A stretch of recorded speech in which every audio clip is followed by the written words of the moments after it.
Bienvenidos a un nuevo episodio del podcast de Canela, un espacio donde conversamos sobre temas legales, políticos y sociales con la firme convicción de que el conocimiento nos ayuda a convertirnos en ciudadanos responsables. En el episodio de hoy tenemos a una invitada de lujo. Está con nosotros Janet Contreras, quien es abogada, especialista en derecho corporativo y derecho de los negocios. Además, es mi prima y mi socia en nuestra firma Canela Contreras, abogados consultores. Pero hoy no venimos a hablar de derecho ni de temas legales.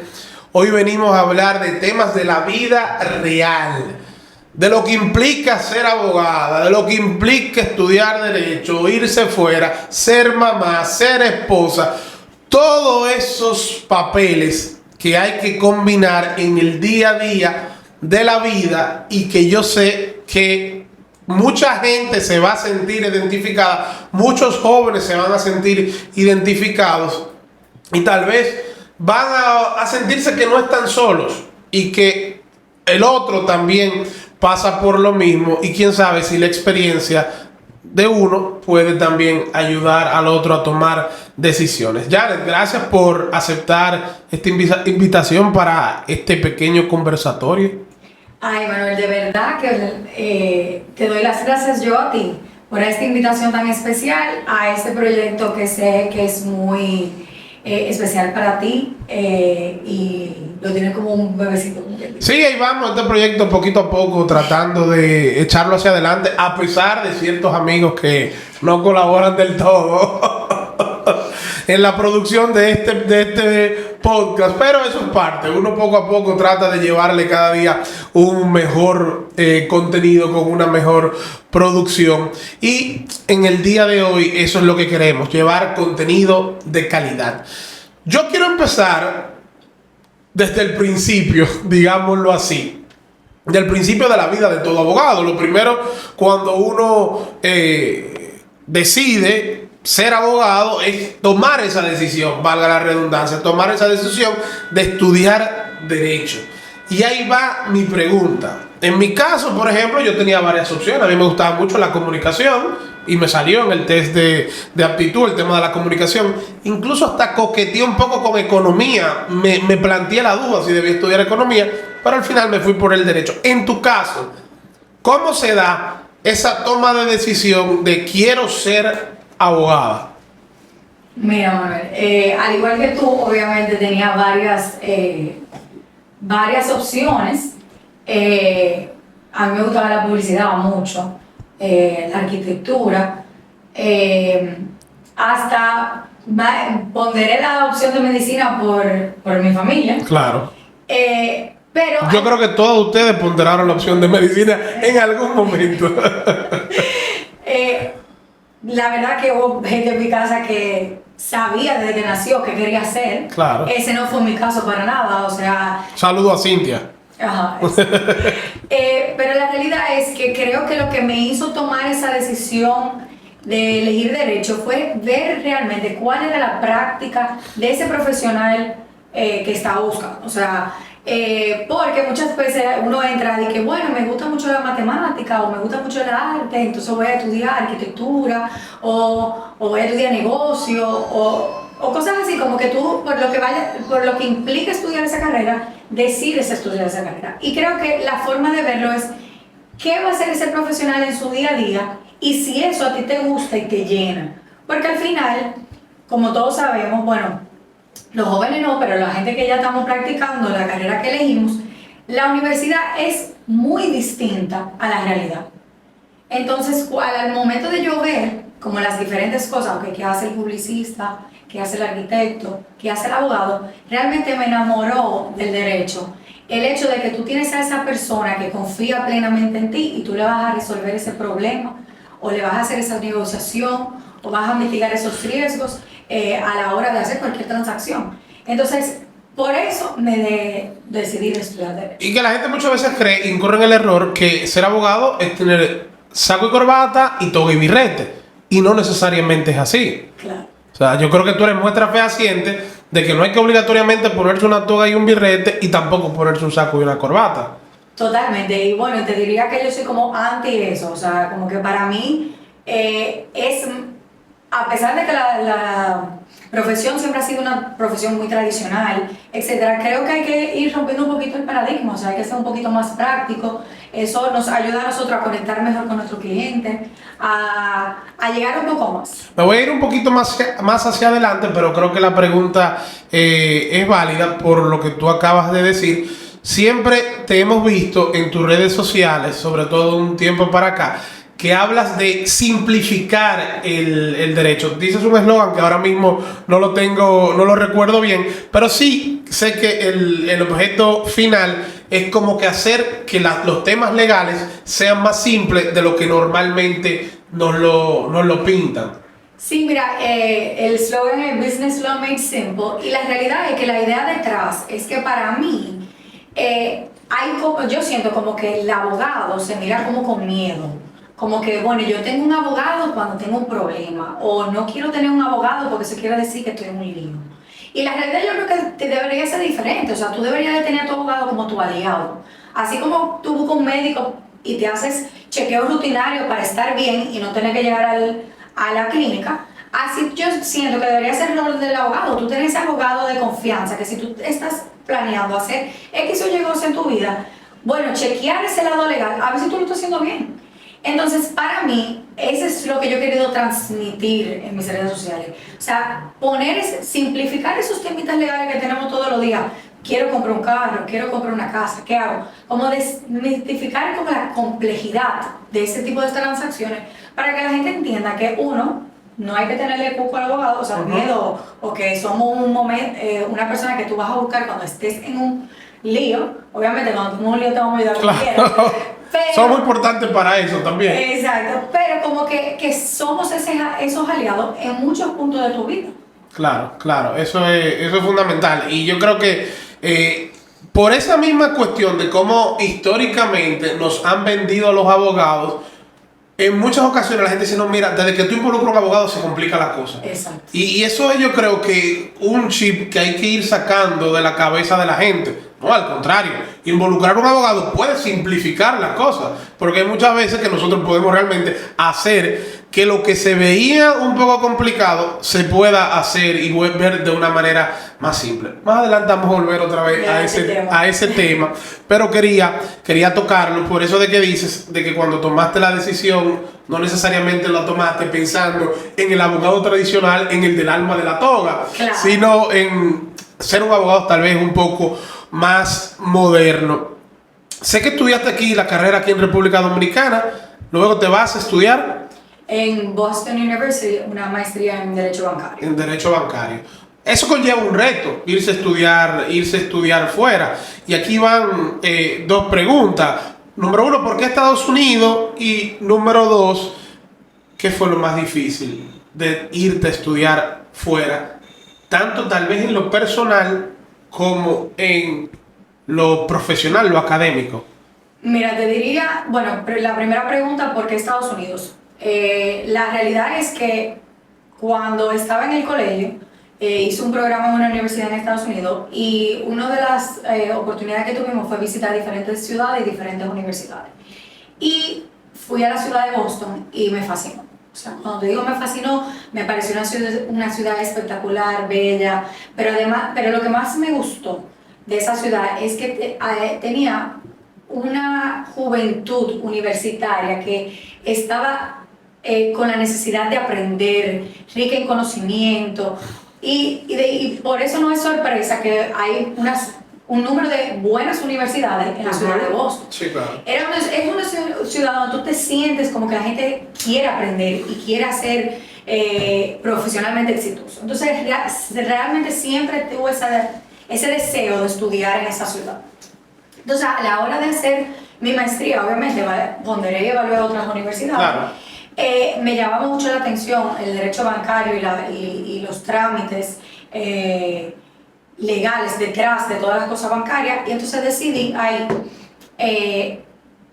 optar por una maestría que estaba en Boston University, que era específicamente de derecho bancario. Y luego de que me aceptaron, ahí hice esos estudios allá. La parte más difícil, te diría, de irse a estudiar fuera. Porque es muy lindo, se oye muy lindo. Claro. Pero hay un reto.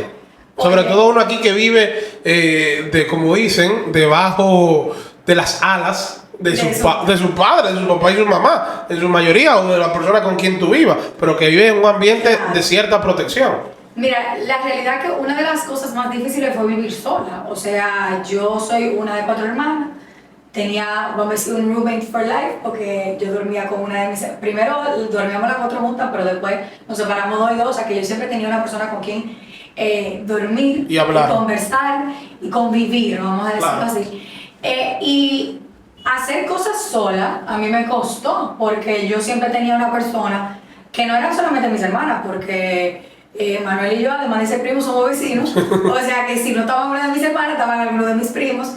Y la verdad que éramos un grupo bien unido, o sea, como que yo no me puedo, o sea, hasta ese momento yo no me puedo visualizar en un momento donde yo no hubiera tenido una persona con quien hacer una actividad. Y cuando tú llegas a vivir solo, uno se siente raro comiendo solo. Exacto. Bueno, yo me acuerdo que la primera vez que me tuve que sentar en un restaurante a comer, yo llamé a mi mamá o una de mis hermanas a hablar, porque ellos decían, ¿cómo yo voy a comer solo? O sea, como que sin nadie quien conversar. Y tal vez, ¿qué año fue eso? Eso fue en el 2012. 2012. Estaban empezando tal vez a surgir esas aplicaciones de streaming, pero como Netflix, pero no era lo mismo de ahora. Porque ahora tú te sientes con un celular, te pones unos AirPods y tú empiezas a ver una serie y no pasa nada. No, y no era tan común tampoco. No era tan común en ese momento. Entonces, eso es la parte, vamos a decir, personal. Pero en la parte profesional, yo te diría que para mí fue muy... no necesariamente difícil, pero impresionante ver la cantidad de personas de otros países con tanto conocimiento, tanto que ofrecer y tanto que aportar, que ya yo no me sentía necesariamente que yo era de las mejores, o sea, yo me sentía wow, o sea, hay tanta gente, no solamente de Estados Unidos, porque había personas de Europa, o sea, de países como España, Noruega, de Latinoamérica, me imagino. De Latinoamérica, de Colombia, de México, o sea, que tenían posiciones o trabajos antes de llegar ahí mucho más mejor que yo, o habían hecho cosas mucho más increíbles que yo, pudiéramos decir, que me ofrecieron tanto, que para mí eso fue como abrir los ojos a otra realidad, porque uno tiene una pequeña burbuja aquí en la cual tú crees que tú fuiste a tu mejor universidad y tal vez fuiste uno de los mejores estudiantes, y después cuando tú llegas, tú dices, wow. Claro. Hay tanto que no sé. Claro, y ahí va.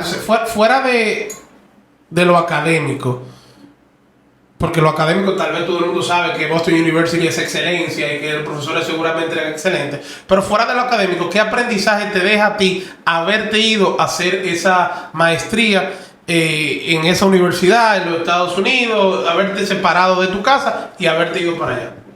Mira, yo creo que en muchísimos vertientes te ayuda a organizar tu vida, o sea, a manejar tu tiempo, porque ya tú no tienes una persona que tal vez te esté monitoreando atrás.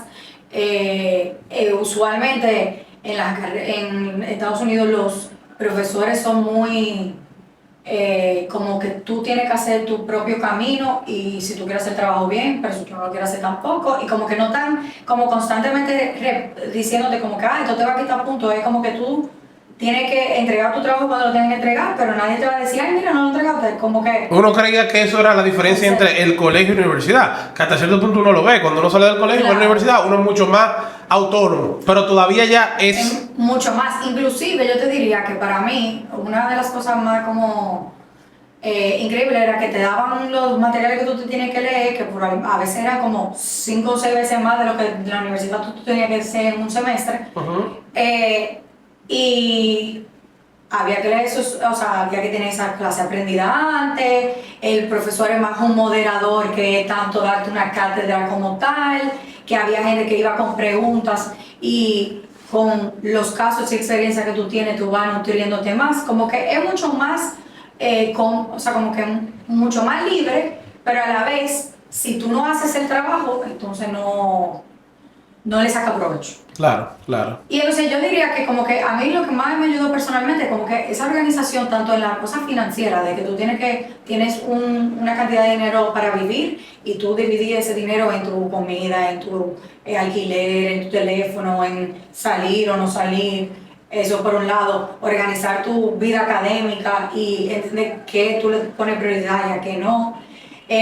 También tener ese balance entre lo académico y lo personal, porque parte de tu irte fuera es tener esas amistades que les decía antes, que te ofrecen tanto que hasta el día de hoy hay momentos en los cuales tenemos un cliente que necesita un trabajo de Panamá. Bueno, pues yo tengo una amiga en Panamá que me puede ayudar con ese cliente, o de Estados Unidos o de México. O sea, hasta eso es importante. Esas relaciones de amistad que uno hace son totalmente importantes y trascendentales en esa experiencia que uno Claro, vive. que no se queda únicamente en lo académico.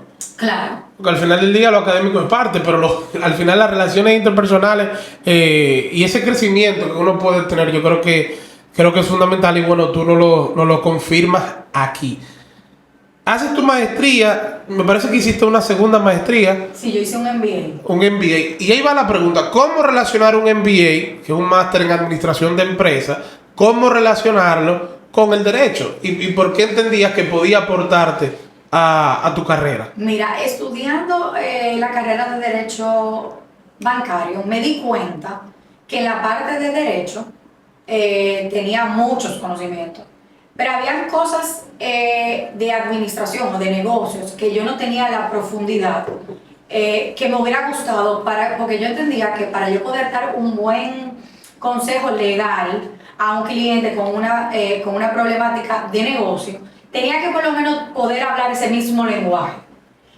Y entonces ahí decido hacer un MBA. Porque decía, bueno, si lo que me quiero dedicar al derecho de negocio, tengo que tener ese mismo lenguaje, poder hablar esas cosas, porque al final nosotros los abogados hablamos un lenguaje muy diferente al de los negocios. Una vez se habla muy técnico. Exacto, y hay que juntarlo en el punto medio. Yo tengo un cliente que me dice, ok, Canela, ahora explícamelo, pero que lo entienda todo el mundo. A veces me pasa eso. Yo trato de aplatanarlo, pero a veces me pasa eso con clientes. Porque uno está en el día a día en cosas muy técnicas. Claro. Y yo quería como que tener ese conocimiento. Y te voy a decir algo. De verdad, para mí fue increíble. Porque yo tenía casi 6 años pensando como abogado, y el tener que desconstruir como pensamos los abogados, en ver las dos caras de la moneda todo el tiempo, de cómo algo puede salir mal, y tener que estudiar, vamos a decir, saber de negocio, y tener que ver cómo lo vamos a lograr. Claro. Que es muy diferente al güey de los abogados.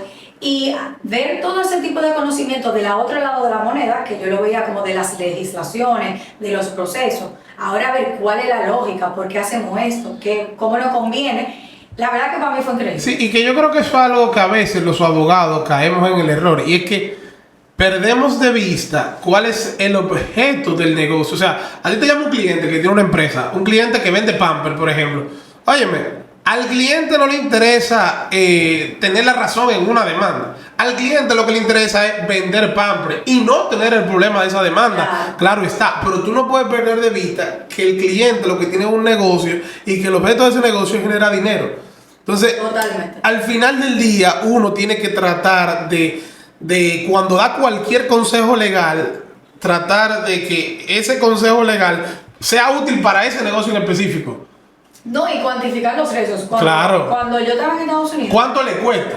Claro, exacto, clave eso. O sea, a los gringos les gusta mucho como que cuantificar ese riesgo. Sí. Y decirte, mira, en este contrato queremos pelear estas 3 cláusulas. Nosotros los abogados nos gusta pelear todas las cláusulas. Claro. Pero yo he estado con clientes que me dicen, es que a mí no me importa eso, porque es que eso nunca pasa. Claro. Pero esta, que tal vez yo no pensaba que era un disparate, esto me importa mucho, porque que si esto pasa, entonces se me daña el negocio. Sí, perdón. No, y entonces ahí tú tienes que entender que tu cliente es tu aliado también. Sí.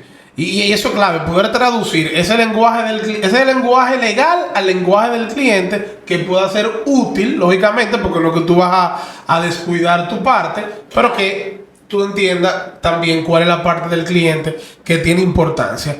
¿Por qué regresar a República Dominicana en una época donde la gente, mucha gente, no voy a decir la gente porque no quiero generalizar, pero mucha gente lo que quiere es irse de aquí? Sobre todo una persona que tuvo oportunidades de ir a Estados Unidos, hacer 2 maestrías, que trabajaste allá también, o sea, tenías la posibilidad de quedarte allá, digámoslo así, en buen dominicano, pero decides regresar aquí a República Dominicana. Yo creo que en esta época es una pregunta muy interesante. Mira, yo te voy a decir algo. Cada país o cada lugar que tú vivas tiene su pro y su contra.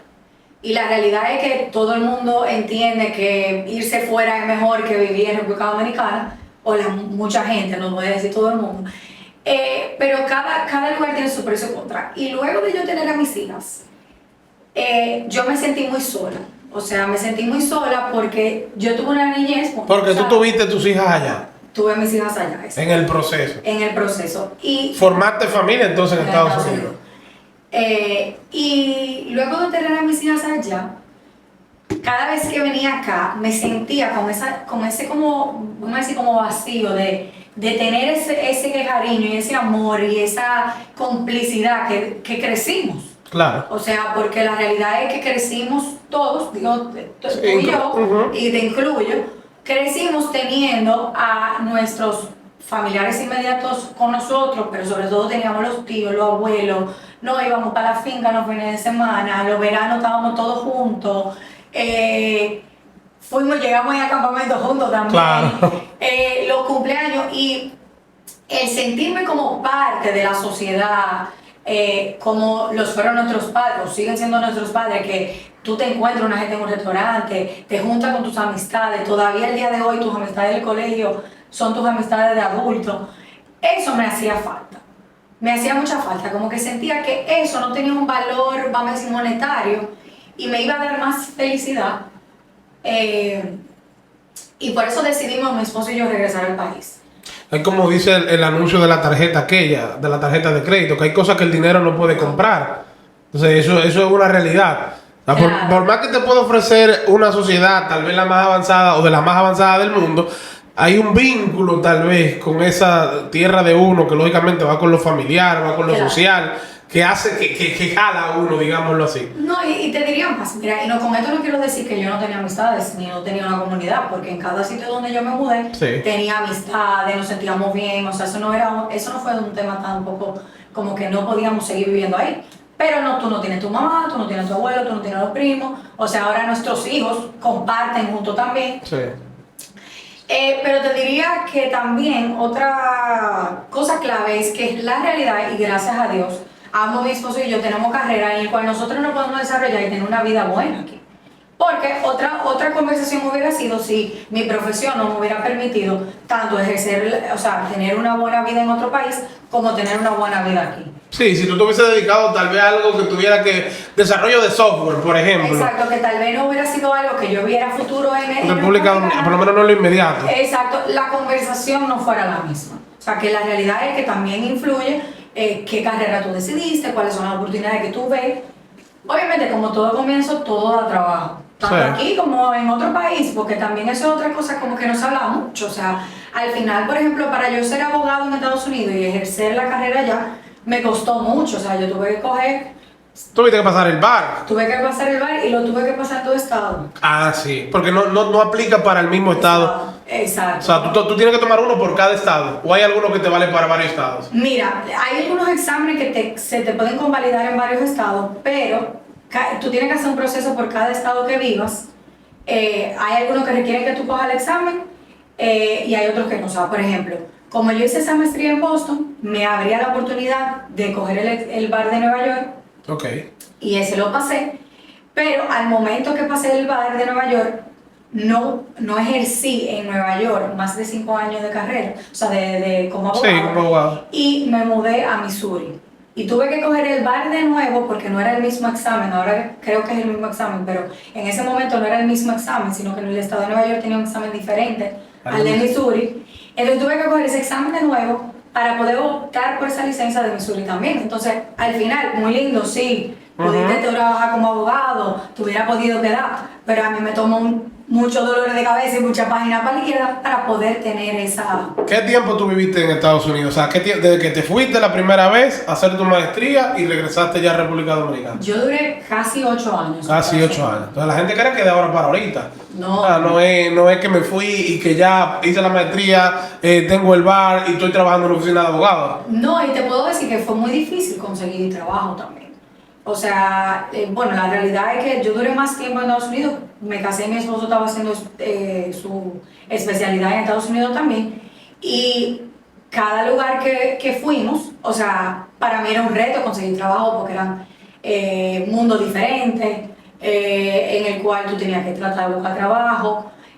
La realidad es que prefieren, por ejemplo, a una persona de un país de Latinoamérica que haga más negocio con Estados Unidos que República Dominicana. Claro. Entonces no necesariamente mi expertise era el que ellos estaban buscando.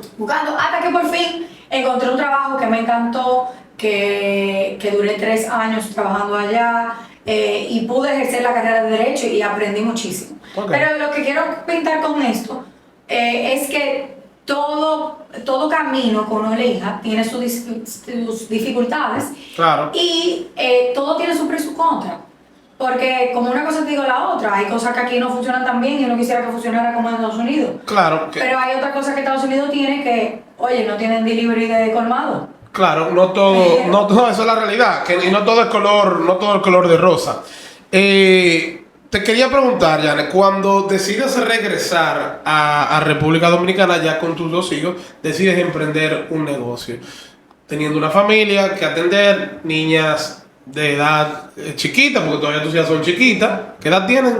5 y 6. 5 y 6. Ya eso hace varios años, o sea que todavía eran más chiquitas. ¿Qué reto o cuál entendiste tú que fueron los principales o los más complicados retos que tuviste, obstáculos, a la hora de decir, bueno, volví a República Dominicana, ya tengo una familia formada, tengo que como quiera producir dinero y sacar adelante un negocio? Claro, mira, te diría que el reto más grande es que hay un entendimiento que el que uno tenga un negocio propio trabaja menos. Sí, hay una falsa creencia. Exacto. Hay una falsa creencia. Eso es como lo número 1. Uno trabaja mucho más. Claro. Eso 1. 2, el iniciar es una parte difícil porque tiene 2 vertientes. La parte como emocional, de que tú no tienes una cosa segura, tú entiendes que el proyecto vale la pena, pero tú sabes, lanzarte al vacío, claro, tiene un efecto emocional que te puede dar emoción y adrenalina, pero también te puede dar mucho miedo, porque tú básicamente estás poniendo capital, a veces se te retorna para atrás. Claro. Y tiene beneficio. Eso es como un reto. Y sobre todo, el tú darte a conocer, porque al final cuando tú tienes un emprendimiento, ya sea el de nosotros que es una firma de abogados, pero cualquier emprendimiento que tú tengas, te toma un tiempo dar a conocer tu servicio, perfeccionar los procesos, tener el personal adecuado que te ayude. Claro. Al principio uno hace de todo, pero llega un punto que tu conocimiento vale más, entonces tienes que tener esa mano amiga que te ayude. Realmente esa parte toma un tiempo y puede frustrar a veces porque tú no estás recibiendo mucho ingreso en ese momento, pero también se te hace difícil el día a día. Los comienzos son difíciles. Sí, son difíciles. En todo, y adaptarse es complicado. Eso es lo profesional, pero lo personal. Yo sé que sobre todo en la sociedad dominicana, hay mucha exigencia a la mujer, porque a la mujer se le exige como profesional hoy en día, cada día más, pero también se le exige en ese rol de madre. Claro. La mujer que no está en la casa, lamentablemente, mucha gente critica a veces. ¿Cómo poder? Y no solamente porque critican, sino porque también la mujer muchas veces, y los padres, no me quiero limitar a la mujer, el padre y la madre, siente a veces esa necesidad de querer dedicarle tiempo a los hijos, pero también hay otros compromisos y otras obligaciones que hacen que ese tiempo a veces se vea reducido. Entonces, ¿cómo ya viendo también, no solamente en ese momento, sino en tu vida diaria, en tu vida actual, cómo lograr ese balance entre trabajo, familia, hijas, Y familia en todo el sentido de la palabra, porque uno nada más solamente es padre, uno juega otros roles. Va a haber un día que tú digas, sí, trabajé mucho, pero tal vez te sientes mal porque no le dedicaste tiempo a tus hijos, o porque no le dedicaste tiempo a tu casa, o a tu esposo, o tu esposa. O sea, yo creo que el mantener ese balance para mí hace, o sea, el tener ese balance que no tiene que ser 50-50 todos los días. No. Que eso es algo que uno va aprendiendo sobre la marcha, pero uno como mujer sobre todo, que le han dicho muchas veces que tú eres la encargada de tu hogar, que tú eres la que sustenta el matrimonio, que tú eres la que... pero ahora uno quiere ser profesional. Claro. Y quiere ser exitosa, pero también quiere ser una buena madre. Yo creo que el tener ese balance y sentirte bien con ese balance es lo más difícil de mi día a día.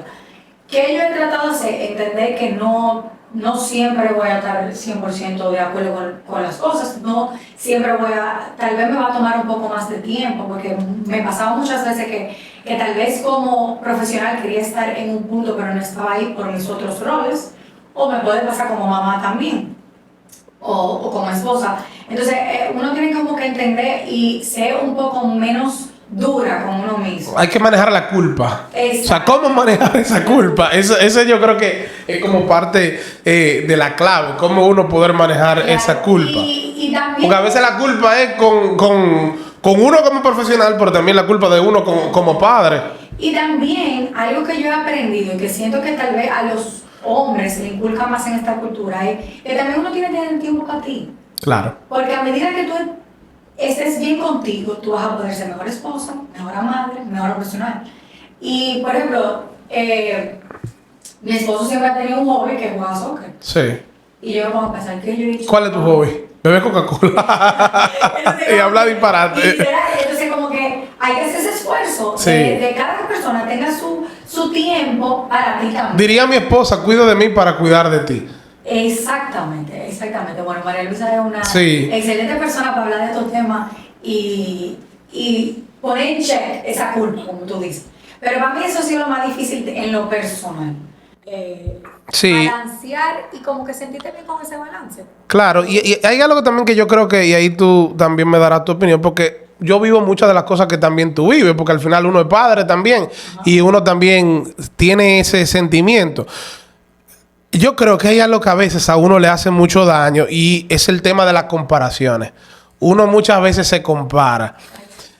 Y al momento de compararse, que no digo que siempre es malo compararse, o sea, compararse también a veces puede ser positivo para uno pasar balance y ver cómo puede mejorar. Pero también uno a veces se va por la parte negativa y uno pierde de vista de que no todo el mundo está en la misma circunstancia.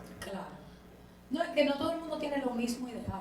Porque también. Final, eso es algo que tal vez cuesta mucho entender, pero tal vez para ti tu prioridad es tener una familia unida y para otra persona la prioridad es tener éxito profesional. O sea, a ti como mujer o a ti como hombre, o sea, como que hay mujeres que dicen, mira, no, yo lo que quiero ser la mejor en mi campo. Y para eso, ya mi esposo y yo quedamos de acuerdo que él va a hacer más ese rol de padre. O tú puedes tener la revés y digas, mira, yo prefiero que tal vez no llegar tan rápido a ese éxito profesional que estoy buscando, pero yo quiero estar ahí con mis hijas. O sea, como que yo creo que es muy fácil compararse en estas épocas. Sí. Porque tenemos la vida de todo el mundo a nuestros dedos. Es otra cosa. Que estas redes sociales van a acabar con uno. Exacto. Y que tampoco tú sabes cuál es la realidad. ¿Cuál es la cara cuál es la cara de la moneda que te están enseñando? Eso te iba a decir, que es una realidad filtrada. Totalmente. Entonces, como que yo creo que realmente lo que hay que tener bien presente es cuáles son esas metas que tú quieres lograr, cuáles son esos ideales, cuáles son esas prioridades en tu vida, esas cosas que tú le das valor. Y a partir de eso, entonces tú hacer tu plan personal contigo y tu familia. Ya sea tú, si no tienes una familia, eres joven. O sea, entiendo que esto aplica en todas las edades. O sea, tú tienes que verte a ti mismo. ¿Cuáles son esas cosas que te hacen feliz? ¿Cuáles son esas cosas que tú le das más valor? ¿Cuáles son las que te dan tranquilidad? Y luego de ya tú, ok, esto es lo que yo quiero. Claro. Entonces, ¿cómo yo voy a lograr eso? Y también hay otra cosa. Yo creo que uno tiene que entender el ser humano va evolucionando. O sea, uno en la vida va evolucionando. Claro. Yo estoy seguro que la Janet María de hoy, que tiene 34 años, no es la misma Janet María de hace 10 años, cuando tenía 24, o de hace 5 años, por ponerte más cerca. Totalmente. Entonces, dentro de esa evolución, dentro de esos cambios, también las prioridades van cambiando y uno va poniéndose metas distintas de lo que realmente es para uno importante en ese momento. Estoy totalmente de acuerdo y es un punto importante porque hay que recordarse de eso, que está bien cambiar. Claro. O sea, está bien que si tú hace 10 años entendías que tú lo que querías a los 34 años era ser la abogada número 1 en derecho corporativo y hoy no necesariamente yo esté ahí, está bien porque dentro del camino mi prioridad cambió. O sea, como que muchas veces nos inculcamos o no inculcan, porque desde pequeño Sí, claro. tal vez No presiona, hay cierta presión tal vez. Exacto, cada caso es un mundo. Sí. Como que está bien en el camino cambiar o evolucionar, como tú dices, tal vez entender que eso no te dio tanta felicidad.